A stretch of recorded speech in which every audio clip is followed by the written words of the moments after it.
there are questions abound about the ability of BYU to bounce back after what is a not great loss to Notre Dame. And I say that because clearly that's a game I feel like BYU should have won, and they had an opportunity to win that game, but they just couldn't execute at the right moment. And now we find out, Jake, that they have multiple injuries across the defense that are going to knock guys out for the year. Can BYU bounce back and put up a quality performance against Arkansas? Yeah, I struggle with this concept because I think that, we first have to address this whole rotating on the D-line and the O-line, first of all. I think that, when you are rotating your line guys on either side of the ball, it's really going to hurt your team's ability to create sort of a brand and an identity on the football field. You got to have 5 guys who regularly are getting the lion's shares of the snaps. And so to me, when you're dealing with injury or when guys are out for whatever reason, that's one thing. I can understand that. Hey, this guy sustained an injury. Next man up. Okay, hear that all the time. No problem with that. What I do have a problem with is this whole concept that BYU, even though guys are healthy, is rotating guys mostly on the right side of your offensive line, but you see it on the defensive line as well.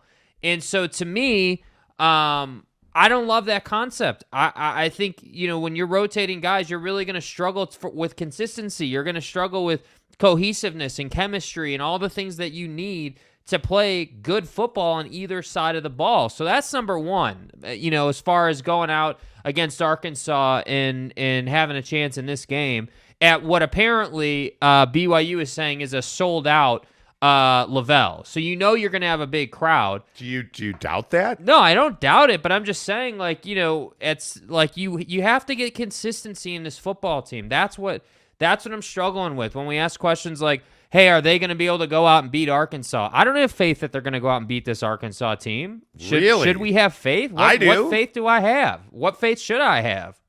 Wow. The thing that comes to mind there is I feel like this one, they're talented. I think you can rely on the fact that BYU is talented. Jaron's going to have a full week to figure out whatever this shoulder thing is he's dealing with. You would think that you would be encouraged by the way Chris Brooks ran the football against Notre Dame. I think there's a lot of reason to be excited. Obviously, you're not excited to see a guy the caliber of KJ Jefferson who's going to play in this game.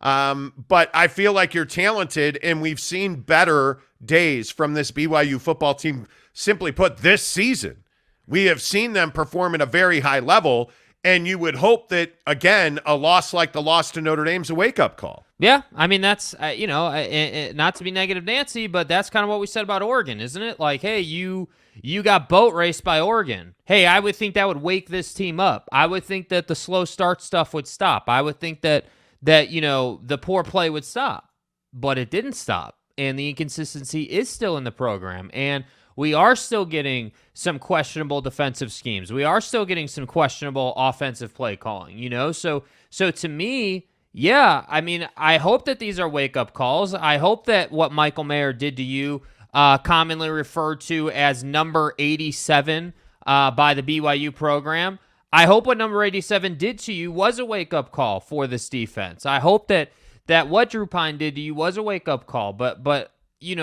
I don't know. Maybe I'm being too harsh, and I'm open to that. I'm 100% open to it. But I don't really feel like we have a lot to lean on that tells us, hey, yeah, this team is going to bounce back because they've had those opportunities to bounce back. And what have they given us? Well, they've given us good performances in the second half, but they've also given us pretty slow starts in the first half. And so against a team like Arkansas, who does have SEC talent, who is a good football team, getting behind Arkansas early is probably not a recipe for success, or not a game that I would want to be playing if I was BYU. So to me, I just think that you got to do some solidifying this week. Like I agree with what you said yesterday. You can't have, Harris and Suamatae on that right side going in and out of the game. Like, they need to play every single snap, assuming they're healthy. Yeah, but I don't know that that's who Kalani is. I don't know that I don't know what the justification for that is. And I think when you look at this BYU team, the frustrating thing again, in my opinion, is some of the injuries. And you listened to Tuiaki yesterday meet with the media. Like what he says here about third down is infuriating. The third downs was really as we came away with it without even looking at the tape. Knew right away that that was an issue of ours. In order to, coming off the field, there was tried several different things. Thought about several different things as far as the schemes, maybe things that we could have done differently. But felt like if we would have executed, it would have given us a better shot. Well, no kidding. This is what frustrates me about this defense. And, look, Coach Tuiaki is a guy that unlike most people, I believe he's a quality defensive coordinator. But when you say, if we'd have executed, we'd have had a better result. Well, yeah, no kidding, kid. Like, I know that. You know that. That's the story of life. But why can you not get off the field on third down consistently? It has plagued this team for 3 years, really. If we're being critical about it, multiple seasons, the story of the defense has been can't get off the field on third down. So you hear that, and then you say to yourself, well, why are we dropping 3 or why are we rushing 3 and dropping 8? The philosophy, the conversation, it changes every year. I think a lot of it really has to do with who are your players, who you're working with, what are they good at, what are they best at. How much are you willing to sacrifice, and what part of the game, are we at? I mean, all that stuff comes into play, and so the pressures and all that stuff, we carry pressures every single week. We use them every single week, and some teams we prefer to play more coverage than we do pressure. We feel like coverage pressure is what we call it, is better than blitzing and leaving your coverage guys out there to dry. And so it all just kind of depends on what's going on at that time with who you've got and who's playing. Well, I mean, listen, I get it. You're what Coach Tuiaki said right there is, hey, you know what? I don't believe we have the talent to blitz. And I would tell you it doesn't matter if you have the talent to blitz. Drew Pine picked you apart because you didn't get back there. And I think this secondary's never been in better shape than it is right now to cover. And I understand you've been without Malik Moore now, and I totally get that. But I think Micah Harper's played really well. I think Max Tooley has really turned into an opportunistic safety, linebacker, corner, cover, whatever you need him to be. Like, you have guys on that defense. Ben Bywater, I think, has been very good. You got to find a way to get to the quarterback. You got to find a way to get the quarterback off their spot. And I don't love that. I don't love that idea. Well, you're essentially saying you don't believe you have the athletes to blitz. Am I hearing that wrong? No, you're not. And what my thing is, I would take it one step further. He said in that clip, hey, it really depends on your players and their strengths and their weaknesses and where you're at in the game. So in simple terms, what you're saying, Coach, is that depending at where you're at in the game and who's not on the injury report, it dictates your play calling, not what down it is, right? How long it is to get a first down for the offense that you're playing, and who the quarterback is, because that's what matters in college football, right? Who the quarterback is. If the quarterback is Drew Pine, a guy who is more of a pocket guy than a runner guy, right? You know that, okay, we have 1 or 2 routes we can go here. We can just play coverage the whole game, and he's probably going to pick us apart, because you can't tell me Tuiaki is not cognizant of that and doesn't know that Drew Pine's capable of that, because he absolutely is, and there's plenty of tape out there that shows Drew Pine doing that. 1. 2, if you know that, why wouldn't you blitz? Even if it's just pressuring him, even if it's hurried throws, you don't even have to get sacks. What happens if Drew Pine has to run 15 yards to his right to try to get a completion of Michael Mayer in this game? What does that look like? I can tell you it gives guys like Micah Harper a much better chance of getting an interception, right? So there are things that I believe that they can do, little things, scheme-wise, play-calling-wise on defense, that would really help them. So when I heard this, I was like, yeah, this to me is kind of a cop-out. Like, I'm not trying to be harsh on Tuiaki here, but it feels that way to me. But then again, here we go. We're in, middle of October at this point, and we're talking about a laundry list of injuries to significant contributors for BYU. Coach Tuiaki updates us on the defensive line injuries. Gabe Summers is going. I mean, he tore his PCL, and he's just battling. He's got issues that he's dealing with, but it's not anything that it's just really just pain tolerance, and he's a tough kid, and so he's given us everything that he's got. Well, and look, we've talked about this several times. Gabe Summers is a stud. Their defensive line cannot afford to lose Gabe Summers, but you look at, Larson's out for the year. Gagne's out for the year now. Yeah. You have had Gunnar Romney in and out of the lineup. Puka's in and out of the lineup. Miles Davis is out of the lineup. Again, Malik Moore's out of the lineup. I mean, you just, again, have a laundry list of issues and a laundry list of injuries. And I don't know, all of this, I guess my point in all of this on the Monty Show, presented by the Advocates, Utah Injury Attorneys, UtahAdvocates.com. That my point in all of this is that I just don't feel like you've lost anything, even with all of this adversity, as poorly as you've played against Oregon, as poorly as you played against Notre Dame at times. I feel like they have a legitimate shot to beat Arkansas. I think you're at altitude. You're going to have, 60,000 fans there. Like, I mean, I think that place is going to be lit. I think, and by the way, I would point out that, again, BYU, I don't know, is the right word prohibitive? BYU's a prohibitive favorite against Arkansas. Uh-huh. I mean, I don't know. Do you feel good about that? It's an ESPN game. It's an afternoon game. Look, anytime you're playing, at Lavelle, it's, obviously it's a great home field advantage. There's no ifs, ands, or buts about that. But here's my struggle. And again, I feel like this is very fair. I don't feel like I'm being harsh. My struggle is that every year, every football team deals with injuries. Like, we can all agree on that. Whether you're Nick Saban in Alabama, Kirby Smart in Georgia. I feel like BYU consistently deals with but more and more injuries every single year. And it's every year I feel like the numbers go up. But then, and I agree with that. And so when we talk about guys like Puka and we talk about your key contributors, even when they're on the field, they're not getting the ball. Kalani, straight up, we played a bite yesterday, and I think it's still, if you want to play it, we played a bite yesterday where Kalani's talking about, the offense, needing to be more efficient, and they didn't get Puka the ball one time. How's that even possible? Yeah, I don't know. I mean, didn't get Puka a ball, so that's frustrating. And so, I think when you only have 40, how many plays do we have total? 46? That's not going to do it. And so part of that is defense get off the field and offense get first downs and keep drives going, and just get more efficient football from our team. As I think what Notre Dame did was right. Own the clock, be balanced, run the ball, throw the ball, and that's what we should be doing.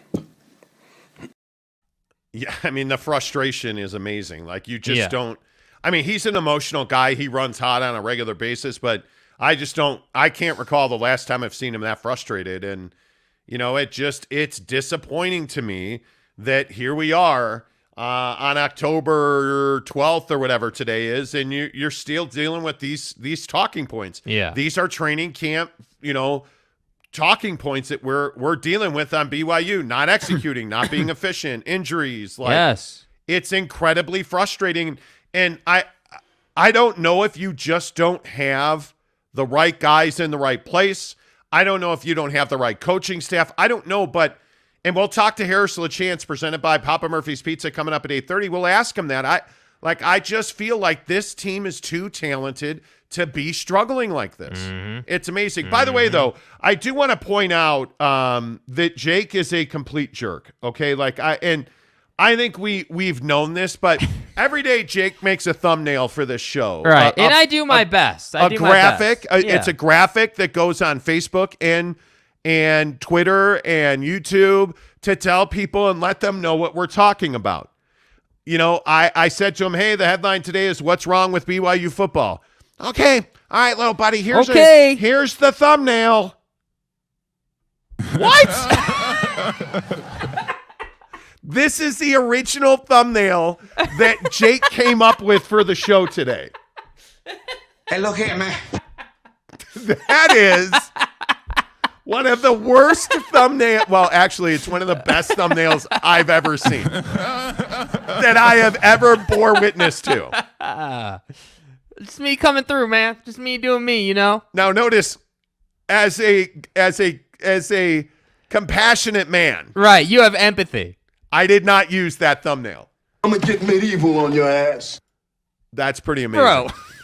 That picture. Note the Utah player behind him. Just look at the Utah player behind him, dude.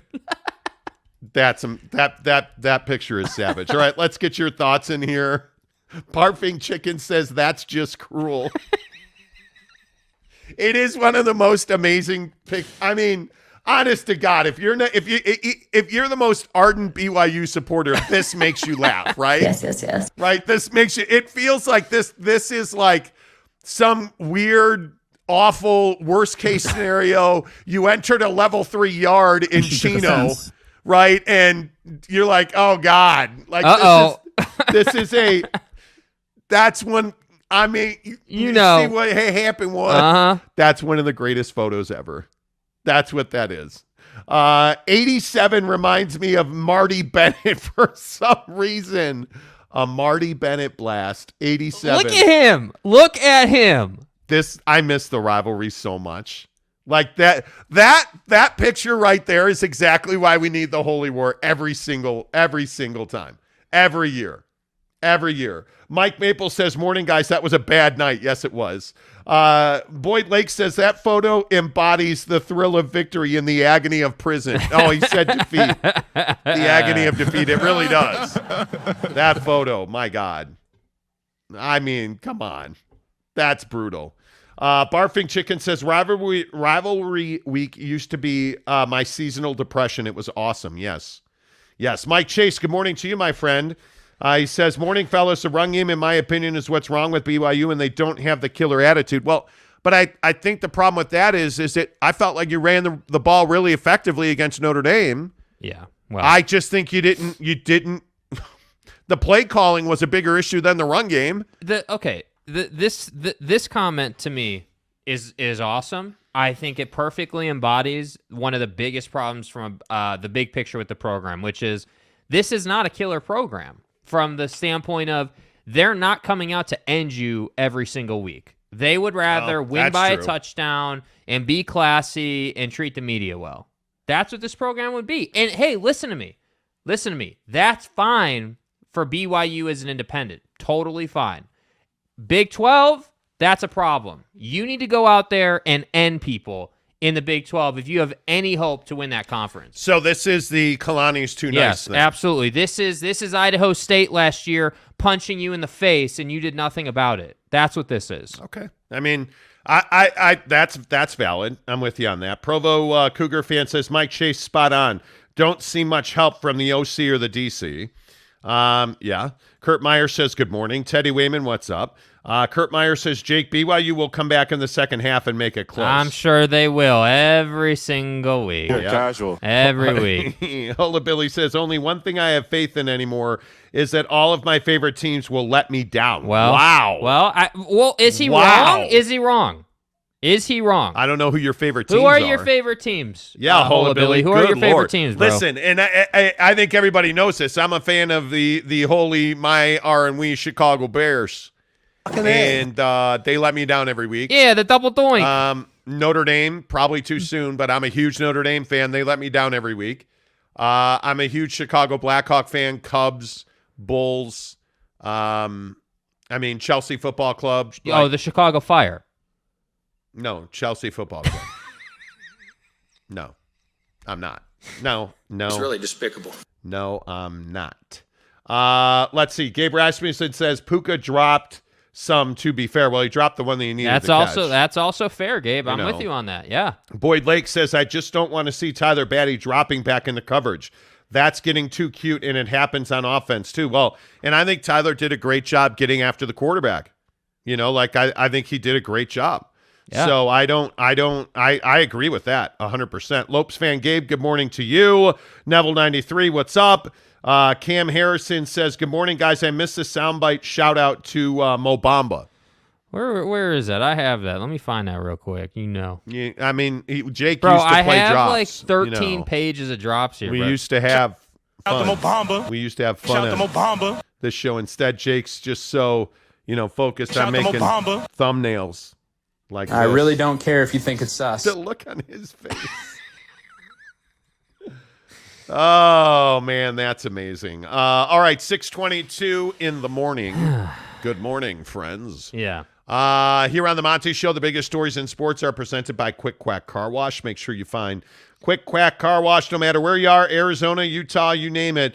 Quick Quack Car Wash is the best solution for your car wash. I'm telling you, it's a good time. Take the kids. Lopes Fan Gabe in Arizona, absolutely go to Quick Quack Car Wash. Open the shade for the sunroof so people can look out and Now, see all the different colors. To be clear, don't open the sunroof itself. Just clearing that up. I think we covered that yesterday. Well, I'm just making sure. Thank you. Just making sure. Roll all the windows up, close the physical sunroof, casual. and watch all the lights. And again, the thing I always say is I like good people. The local owners at Quick Quack Car Wash are all small business entrepreneurs. Love that. Love that their people are friendly. Quick Quack Car Wash brings you the biggest stories in sports every morning right here on the Monty Show. Right now, today, it is Wednesday, October 12th. And real quick, before we get to Draymond Green, I think we probably ought to point out that the line has actually shifted. Yeah. And that Arkansas is now a 2-point favorite on BYU. So does that change your mind? No, not really. Or excuse me, no. No, excuse me. Okay, it's Excuse shifted me, again now. I got so this money's wrong. coming in. No, I got this wrong. It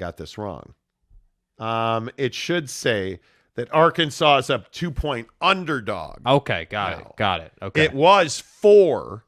It is now 2. So Arkansas was a 4-point dog. Now they're a 2-point dog. Yes, so the line is moving towards Arkansas. Yeah. Like right now today, do you have any idea, score prediction? Because don't forget, we're off on Friday. Yeah. So we'll give you locks tomorrow. But Yeah, I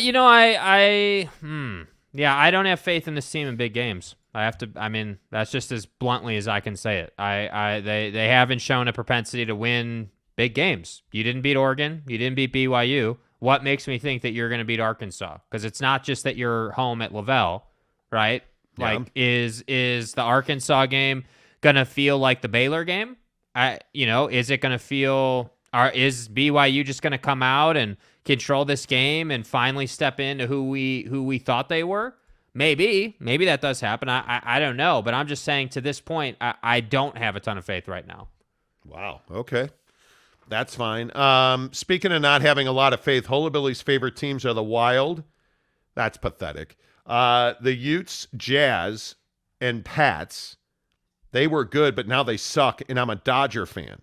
So wait, you're a front runner. Pats and Dodgers? How does that even happen? How are you a Pats like, and Dodger what? fan? You're a front runner. He said, but apart from 2020, they make my heart ache. Well, not last night.